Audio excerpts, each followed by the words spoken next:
Welcome to the deep dive. Today, we're going somewhere familiar, but maybe thinking about it differently, inside your own head. That's right. We're focusing on a specific structure, the hippocampus. Tiny, seahorse-shaped, deep in the brain. And we're looking at it through the lens of some pretty recent research and articles. They're talking about this new framework called learnography. Yeah, it's a fascinating take, very brain-centered, looking at how we actually acquire knowledge. Exactly. So our mission today is to unpack what the hippocampus is really doing, not just, storing memories, although it does that. But seeing it more as a kind of vital compass, something that guides our learning. A navigator, yeah, guiding us through all the information out there. How does this, ancient brain part handle modern learning challenges? In these new ideas about learning effectively. Let's dive in. Okay, so first off, where is this little seahorse thing? It's tucked away pretty deep in what's called the medial temporal lobe. It's part of the limbic system. The brain's emotional center, right? Among other things.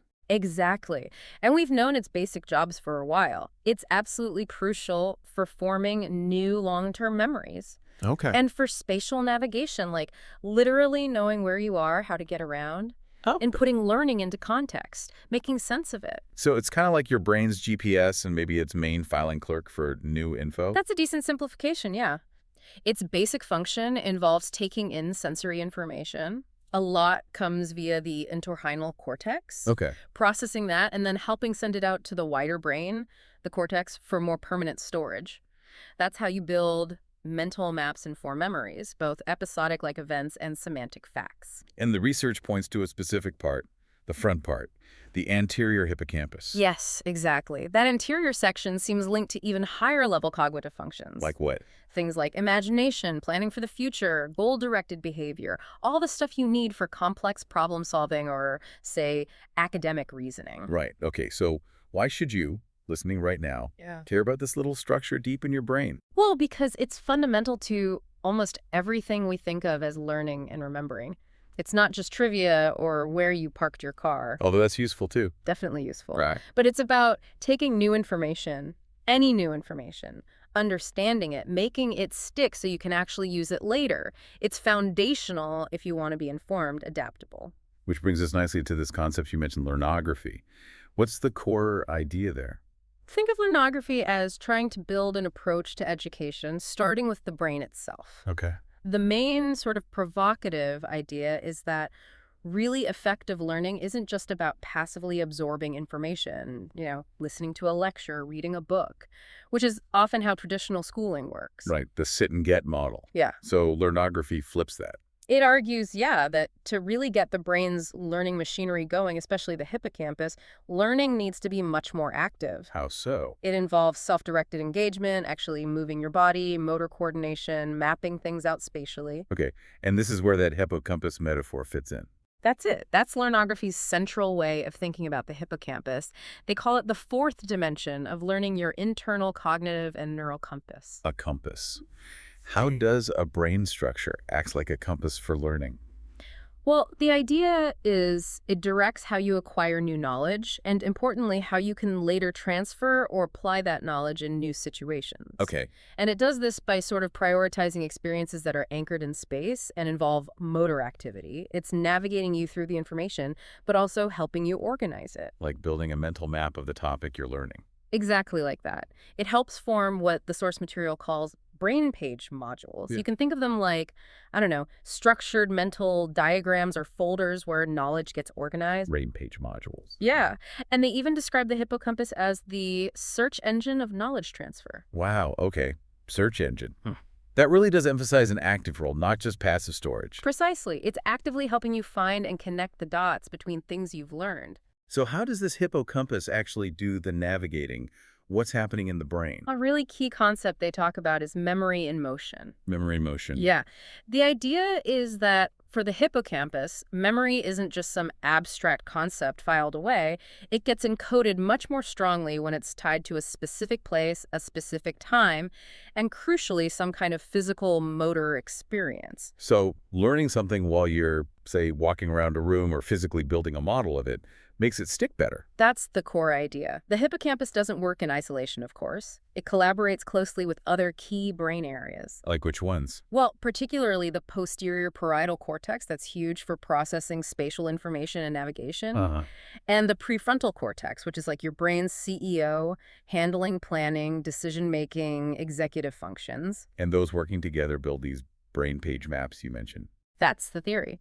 That collaboration helps shuttle information from your short-term working memory into more durable long-term storage. It's like constructing a really solid mental framework for that knowledge. This really seems to elevate the importance of physical action in learning, what the source calls motor science. Absolutely. Engaging in motor activities. It could be writing notes by hand, drawing diagrams, sketching concepts, even physically handling materials, what they call pencil power. Pencil power, I like that. It actively stimulates these hippocampal circuits, likely through pathways linked to motor control. But why? Why does moving my hand help my hippocampus learn, say, history? It seems that this kind of physical action provides the hippocampus with really rich multisensory input. You're combining sight, touch, movement, Right. and that's the kind of input the hippocampus seems to thrive on for building robust, lasting memory traces. It's like giving abstract ideas physical anchors in the brain. So it boosts recall. Not just recall of facts, but also procedural memory, knowing how to do something, and spatial understanding. It leads to stronger retention, deeper comprehension, and crucially being able to apply what you learned in new contexts. The physical act reinforces the neural connections. And that connects back to the spatial navigation part too, right? Like guiding your mental navigation, linking where information is spatially, maybe on a page or a screen, with the logical connections between ideas. Precisely. You're essentially leveraging your brain's ancient, powerful spatial mapping system to navigate abstract conceptual landscapes. Pretty cool when you think about it. It really is. Yeah. Okay, so that's how the hippocampus ideally works, using space, motion, active engagement.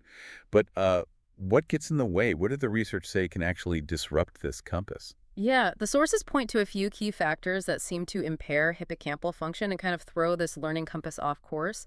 And a big one, probably relevant to many of us, is digital overexposure. Oh boy, don't tell me it's my doom scrolling. Well, maybe not doom scrolling specifically, but the research suggests that prolonged, especially passive, exposure to certain digital content, think excessive gaming or just hours and hours of video watching, might actually disrupt the brain's reward pathways and directly impair how well the hippocampus functions. How does that show up? Like, what are the effects on learning? It seems to reduce the connectivity, the communication between the hippocampus and other areas, especially that parietal cortex we mentioned, the spatial processing hub. Right. And this impairment manifests in things like poorer math processing, reduced memory recall, and difficulties with spatial reasoning tasks. So literally makes it harder to understand a graph or maybe structure an essay or follow a complex argument. It could, yeah. It translates into difficulties mentally organizing information, what the source calls poor chapter mapping, which can then lead to inattention, maybe reduced motivation in academic settings. That passive digital consumption just doesn't seem to engage the hippocampus in the active, constructive way it needs. Makes sense. Okay, what else? Another obstacle mentioned was high-stress environments. Yes, particularly in teaching settings. Things like intense motivational pressure or high emotional stress, maybe from very teacher-centric instruction where there's a lot of anxiety about performance, Right. that can trigger what's often called an amygdala hijack. Your brain's threat detector, the amygdala, basically goes into overdrive. And when the amygdala freaks out, it messes with the hippocampus. That's exactly it. That stress response actually suppresses hippocampal activity. So even if a student is sitting there trying their best to listen and memorize facts, Yeah. that underlying stress can block the hippocampus from doing its deeper work of building understanding and retaining knowledge in a functional way. The information might just not get encoded properly or structured effectively. Wow.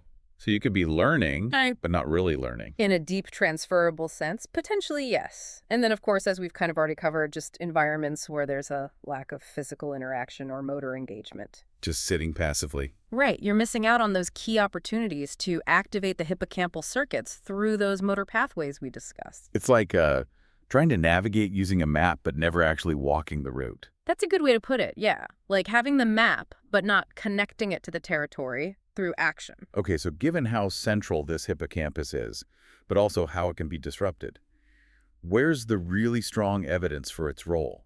How do we know it's this critical? Well, that really brings us to one of the most important and frankly quite tragic case studies in the history of neuroscience, the story of Henry Molaison, usually referred to as HMM. Ah, yes, HM.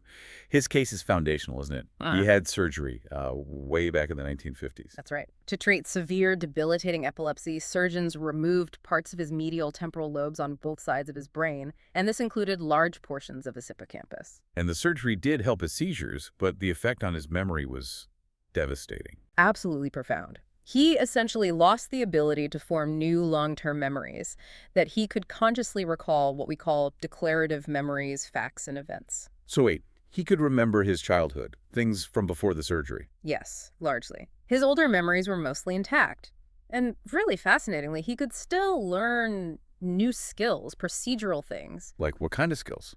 Well, things like mirror drawing or solving certain puzzles, he'd get better at them day after day. But he wouldn't remember doing it before. Exactly. Each time he did the task, it felt like the very first time.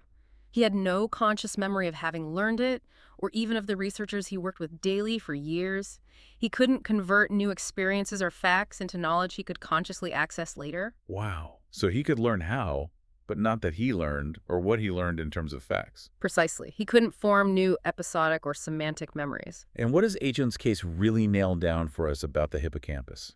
It just dramatically illustrated that the hippocampus isn't merely a passive storage bin. It's absolutely indispensable for the process of consolidating new memories, for that initial learning and transfer into long-term storage. It's cemented its central active role in how we learn, lending huge support to these kinds of brain-based models like learnography. Okay, so pulling this all together now, we have the hippocampus as this active hippocampus. We know it thrives on space and motion. We know things like stress and passive screen time can disrupt it. We have the powerful evidence from HEM. What are the big implications? What does this research suggest for how we should approach learning, practically speaking? Well, the implications, if you take this hippocampus idea seriously, are pretty significant, both for formal education and just for anyone trying to learn more effectively. Okay. First, it strongly suggests that learning environments, classrooms, workplaces, even your study corner at home should ideally be dynamic. Lower anxiety spaces, designed for high engagement, not just passive reception. Which means we should be prioritizing activities that actively use space, right? Like drawing diagrams, mind maps, maybe interacting with physical models, or even using location as a memory cue. Exactly. And that motor learning piece, the pencil power, it's not just a nice to have. It seems essential for really solidifying those memory traces. Writing, drawing, sketching, building things. These actions physically ground the knowledge. And it also puts a real focus on being mindful about screen time, doesn't it? Especially the excessive passive kinds, maybe certain types of games or just endless video streams, because the research connects that to hindering the hippocampal connectivity needed for complex stuff like math or logic. Right. It's not saying screens are inherently bad, but the mode of engagement matters. Passive consumption seems less effective for the hippocampus than active creation or interaction. The research also nudges us towards designing learning tasks that specifically tap into that anterior hippocampus for higher level thinking, maybe using more physical manipulation, like block solving type activities, even for subjects like math or science. And what about personalized learning? Does this fit in? Potentially, yes. Understanding how the hippocampus organizes information spatially might give us clues for structuring material in ways that align better with an individual's cognitive style or how their brain tends to map things out.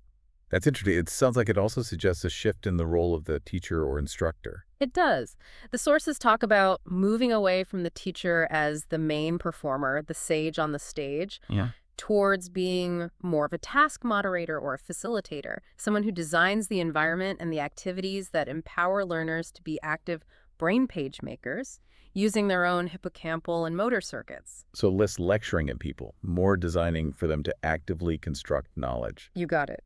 It's fundamentally about taking these insights from neuroscience, how memory actually gets built, how emotions like stress impact learning, the importance of spatial processing, and using them to deliberately design better learning experiences, experiences that work with the brain's natural systems. It's about aligning how we teach and learn with how our brains, particularly this crucial hippocampus, are actually wired to learn best. Working with your brain's built-in navigation system. So wrapping up, that little seahorse deep inside your head, the hippocampus, it's way more than just a dusty archive for memories. It's your active, dynamic hippo compass, constantly working to guide your journey through the world of information using space, motion, and your physical interaction with the world as its key reference points. And understanding this, whether you're a student, a teacher, a trainer, or just a lifelong learner. It gives you a new lens, a way to rethink how you approach learning and how we might design environments that foster more effective, more engaged, and maybe even more enjoyable knowledge transfer.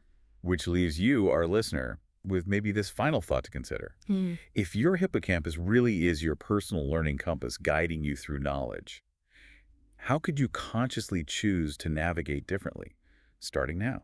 Yeah, could incorporating more movement, maybe actively using diagrams or sketching your ideas, deliberately managing digital distractions, could those choices help you build stronger, better connected brain page maps for understanding that truly lasts?